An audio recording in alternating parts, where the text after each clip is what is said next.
আসলে খুব ভালো লাগছে। ঢাকার ভিতরে এরকম একটা জামাত আসলে হয় না, আমি যতবার ঈদ করেছি কখনো পাই নাই। এখানে খুব ভালো লাগছে। প্রত্যাশা সবার ঈদ ভালো কাটুক, সবাই ভালো থাকুক, এটাই। আলহামদুলিল্লাহ, খুবই ভালো লাগছে। আমরা 1 মাস সিয়াম সাধনার পরে আমরা আমাদের সমস্ত ইবাদত বন্দিগি করার পরে আল্লাহ তাআলা আমাদের জন্য সমস্ত ইবাদত বন্দিগি কবুল করে, এবং আমরা এখন দেশের মধ্যে যে শান্তি বিরাজ করছে আমাদের এই শান্তি যেন বজায় থাকে। আর আমরা খুবই ভালো অনুভব করছি। এখানে আমি পরিবার নিয়ে আসছি, আপনারা দেখতে পাচ্ছেন। সেক্ষেত্রে ধনী গরিব নির্বিশেষে আমরা সবাই একসাথে ঈদ উদযাপন করব এবং সবার মধ্যে আনন্দ বিলিয়ে দিব, এই আশাবাদ ব্যক্ত করে আপনাদেরকে ধন্যবাদ জানাচ্ছি। ঈদ মোবারক। হ্যাঁ, অনেক ভালো লাগতেছে। আমি আমার লাইফে ফার্স্ট টাইম এসেছি, ভালো লাগতেছে। এই ব্যাপারটার জন্যই আসা, কারণ আমি এর আগে কখনোই যাইনি ঈদে নামাজ পড়তে, তো এইবার এটা শুনে আসলাম, ভালো লাগতেছে। না, অবশ্যই নারীদের অংশগ্রহণ দরকার সবকিছু। আপনি তো নারীদের ছাড়া আমাদের উন্নয়ন সম্ভব না। আমরা যে বাংলাদেশ 2 চাচ্ছি, সেটা তো অবশ্যই নারীদের অংশগ্রহণ দরকার। আমরা এখানে এত লোকের সমাগম এবং এটা ঐতিহ্যবাহী বাণিজ্য মেলার মাঠ, এবারে বছরের প্রথম প্রায় লক্ষ লোক আজকে এখানে জমায়েত হয়েছে, এবং এত সুন্দর আইন শৃঙ্খলা থেকে শুরু করি সবকিছু মিলায়া আয়োজক কমিটিকে অশেষ ধন্যবাদ। এত সুন্দর একটা নামাজের আমাদের ঈদের নামাজের আয়োজন করার জন্য সকল বন্ধুদের, আমাদের SSC 0204 ব্যাচ কম্বিনেশন গ্রুপের পক্ষ হতে এত সুন্দর আয়োজন কমিটিকে ধন্যবাদ জানাচ্ছি। ধন্যবাদ সবাইকে। ঈদ মোবারক। ঈদ মানে আনন্দ, ঈদ মানে খুশি, সবার মধ্যে এটা থাকুক, সবার মধ্যে ভেদাভেদ ভুলে যাই। আমরা সবাই আনন্দের সাথে ঈদ করি, এভাবে আমরা সারা জীবন থাকতে চাই। সবাই ভালো থাকি, সবাই সবার জন্য দোয়া করি।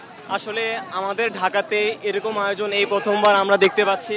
আসলে আমরা খুবই খুশি। আসলে ঢাকার মধ্যে দেখতে পান যে আসলে আমাদের মতো যারা ইয়ং তারা খুবই বোর ফিল করে, তো সেই জায়গাতে আসলে এটা খুবই আনন্দময়। তো আশা করি সবাই এনজয় করছে, এবং সকলকে আমার পক্ষে জানাই ঈদ মোবারক। আমি মনে করি যে প্রতি বছর এটা করা উচিত। আসলে খুবই ভালো একটা অ্যাক্টিভিটি, অ্যান্ড ইনশাল্লাহ আমরা রেগুলার এটা চাই, কন্টিনিউয়াসলি প্রত্যেকটা ঈদে, অ্যান্ড হোপ যে সমন্বয়করা এটা দেখবে অ্যান্ড সবাই এটা নিয়ে কাজ করবে।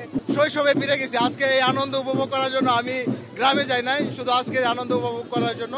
আমি চাই ঢাকা দক্ষিণ সিটি কর্পোরেশন এবং সমগ্র বাংলাদেশে এই ধারাবাহিকতা যেন প্রতি বছরে অব্যাহত থাকে, এবং আমাদেরকে ওই ছোটবেলার ওই ফিলটা যেন দেয়। এবং কর্তৃপক্ষকে অসংখ্য ধন্যবাদ এরকম একটা আয়োজন করার জন্য। থ্যাংক ইউ প্রশাসনকে, ধন্যবাদ। প্রথমে আসিফ ভাইকে অনেক ধন্যবাদ। আর ঢাকা সিটি কর্পোরেশন আর সরকারি উদ্যোগে এত সুন্দরভাবে ঈদ যে অ্যারেঞ্জমেন্ট করা হয়েছে, এর আগে আমি ঢাকায় যতবার ঈদ করেছি এত সুন্দর ঈদ আয়োজন এত দেখি নাই। এর আগে এত সুন্দর ঈদ আয়োজন হয় নাই। ওভারঅল সবার প্রচেষ্টা ছিল এখানে। ঈদ সবার জন্য এবারের ঈদ কল্যাণ বয়ে আনুক। আমাদের সবাইকে ঈদ মোবারক, ঈদ শুভেচ্ছা। হ্যালো, আসসালামু আলাইকুম। দেশ এবং প্রবাস থেকে যারা দেখছেন সবাইকে ঈদ মোবারক।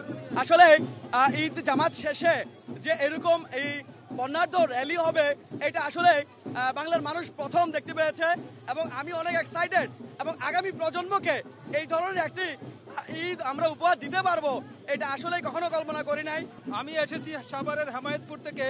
আমি আমার গ্রামের বাড়িতে যাই নাই, শুধুমাত্র এই ঈদ উৎসবে উদযাপন করার জন্য, এখানে অংশগ্রহণ করার জন্য আমার ছেলেকে আমি সাথে নিয়ে এসেছি। আজকে যে হাসিনা মুক্ত, খুনি স্বৈরাচার হাসিনা মুক্ত যে মুক্ত পরিবেশে আমরা নিজের যে অধিকার প্রকাশ করতে পারতেছি, আমরা আমাদের ভাষায় কথা বলতে পারতেছি মুক্তভাবে, আমার খুব ভালো লাগতেছে। আমি আমার এই যে স্থানীয় সরকার উপদেষ্টা আসিফ মাহমুদ সজীব ভুইয়াকে অনেক অনেক ধন্যবাদ জানাই এই একটা সুন্দর মহতী আয়োজনের জন্য। অসাধারণ অনুভূতি, এবং এর আগে আমরা ঢাকাবাসী কখনোই এরকম অভিজ্ঞতার সম্মুখীন হইনি। যত সময় যাচ্ছে আমি ততই অনুভূত হচ্ছি এবং নতুন অভিজ্ঞতার সাক্ষী হচ্ছি। আমি আসলে অনেক অভিভূত যে এত সুন্দর অভিজ্ঞতার একটা সম্মুখীন হতে পারছি, এবং ঢাকা উত্তর সিটি কর্পোরেশনকে অবশ্যই ধন্যবাদ জানাই যে তারা এত সুন্দর একটা আয়োজন করেছে, এবং ইসলামী সংস্কৃতি যে এত সুন্দর তা আজকের মাধ্যমে আসলে আমি অনুভব করতে পেরেছি। ধন্যবাদ। না, এটা অন্য ধরনের একটা আয়োজন। আপনাকে বলে রাখি যে আমি আমার জন্মের পরেও তো বিভিন্ন সময় তো আমার ঈদে আসতে হয়, জামাতে অংশগ্রহণ করেছি, কিন্তু এ ধরনের একটা নতুন ধরনের একটা আমেজ উৎসব দেখতে পাচ্ছি। এবং আপনি দেখতে পাচ্ছেন যে অনেকে যারা এসছে সবার কণ্ঠে একই কথা, যেটা হচ্ছে যে আমাদের মুসলমানের যে কৃষ্টি কালচার রয়েছে, ইসলামের যে কালচারগুলো রয়েছে, সেগুলো যাতে আসলে লালন করা এবং সেগুলো যাতে ছড়িয়ে দেওয়া যায়, এটি একটি প্রয়াস আমরা দেখতে পাচ্ছি। অন্যরকম একটা অনুভূতি, মনে হয় যে না এদেশে নতুন করে আবার জন্ম লাভ করছি।